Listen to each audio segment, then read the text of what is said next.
بسم اللہ الرحمن الرحیم الحمدللہ والصلاة والسلام علی رسول اللہ اما بعد۔ جیسا کہ پچھلے درس میں ہم نے سورہ آل عمران کی آیت نمبر 92 تلاوت، ترجمہ اور تفسیر سماعت کی، جس میں اللہ تبارک و تعالی نے ارشاد فرمایا، تم ہرگز بھلائی کو نہیں پا سکو گے جب تک راہ خدا میں اپنی پیاری چیز خرچ نہ کرو، اور تم جو کچھ خرچ کرتے ہو اللہ اسے جانتا ہے۔ اب اگلی آیت میں ارشاد باری تعالی ہے، کل الطعام کان حلا لبنی اسرائیل، تمام کھانے بنی اسرائیل کے لیے حلال تھے، الا ما حرم اسرائیل علی نفسہ من قبل ان تنزل التوراۃ، سوائے ان کھانوں کے جو یعقوب نے تورات نازل کیے جانے سے پہلے اپنے اوپر حرام کر لیے تھے۔ قل فأتوا بالتوراۃ فاتلوها ان کنتم صادقین، آپ فرما دیجئے تورات لاؤ، اسے پڑھو اگر تم سچے ہو۔ کل الطعام کان حلا لبنی اسرائیل، تمام کھانے بنی اسرائیل کے لیے حلال تھے۔ اس آیت کا شان نزول یہ ہے کہ مدینہ منورہ کے یہودیوں نے سید المرسلین صلی اللہ علیہ وسلم پر اعتراض کیا کہ آپ صلی اللہ علیہ وسلم اپنے آپ کو ملت ابراہیمی پر خیال کرتے ہیں، حالانکہ حضرت ابراہیم علیہ السلام اونٹ کا گوشت اور دودھ نہیں کھاتے پیتے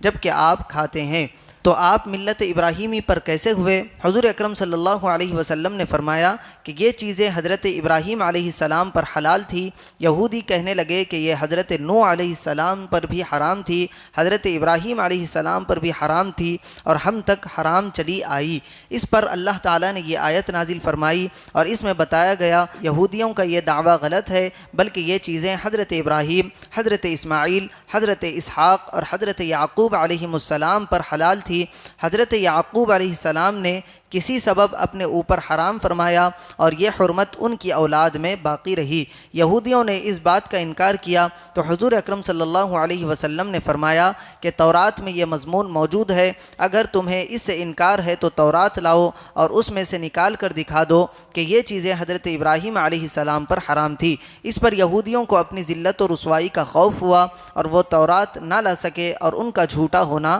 ظاہر ہو گیا اور انہیں شرمندگی اٹھانی پڑی۔ اس آیت سے معلوم ہوا کہ احکام کا منسوخ ہونا ہمیشہ سے ہوتا رہا، لہٰذا قرآن کی بعض آیات منسوخ ہونے پر کوئی اعتراض نہیں، جس کا ذکر ہم نے سورہ بقرہ کی تفسیر میں بھی سماعت کیا تھا کہ کچھ آیت ناسخ ہے، کچھ منسوخ ہے، پہلے کچھ حکم تھا بعد میں کچھ اور حکم ہوا۔ یہ بھی معلوم ہوا کہ حضور پاک صلی اللہ علیہ وسلم کا علم شریف اللہ تعالیٰ کی خاص عطا سے ہے کہ آپ صلی اللہ علیہ وسلم تورات و انجیل سے خبردار ہیں، اور اللہ تعالیٰ نے آپ صلی اللہ علیہ وسلم کو غیبی علوم عطا فرمائے ہیں۔ حالانکہ یہ بات مشہور تھی کہ حضور پڑھے لکھے نہیں ہے، لیکن حضور نے کہا کہ تم تورات لاؤ اور اس میں یہ واقعہ اور یہ ذکر موجود ہے، تو اس بات سے پتہ چلتا ہے کہ اللہ نے آپ کو علم لدنی اور علم غیبی عطا فرمایا تھا۔ اگلی آیت میں ارشاد ہے، فَمَنْ أَظْلَمُ مِمَّنِ افْتَرَى عَلَى اللَّهِ الْكَذِبَ مِن بَعْدِ ذَلِكَ، پھر اس کے بعد جو بھی اللہ پر جھوٹ باندھے، فَأُولَئِكَ هُمُ الظَّالِمُونَ، تو وہی لوگ ظالم ہیں۔ یعنی اس بات کی وضاحت تو ہو گئی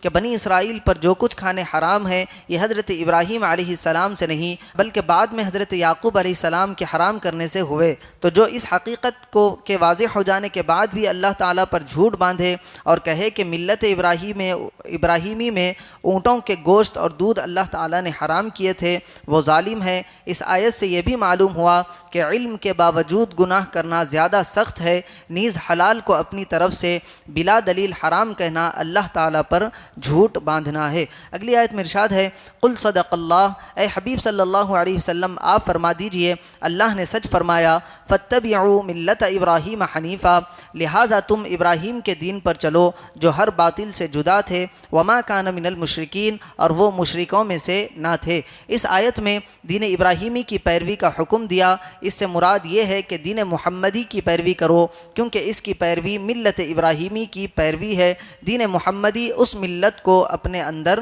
لیے ہوئے ہیں۔ اللہ تبارک و تعالیٰ سے دعا ہے کہنے اور سننے سے زیادہ اعمال صالحہ کی توفیق عطا فرمائے۔